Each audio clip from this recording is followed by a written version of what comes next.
rin naman, lagi lang tatandaan sarili mo'y iyong ingatan dahil wala sa tabi. Di mo na ako kailangan, wala na yung taong dumadami sa kalungkutan. Totoo naman pala't ngayon ko lang nalaman kung gaano kasaya, ganun ka rin masasaktan.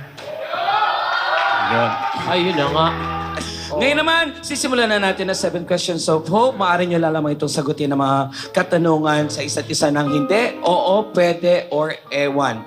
Walang explanations. Angelica, ikaw ang unang-unang magtatanong at susunod naman si Jai.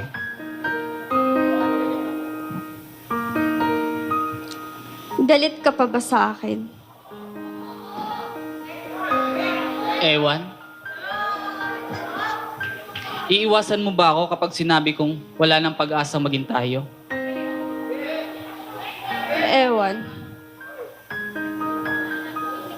Taken ka na ba?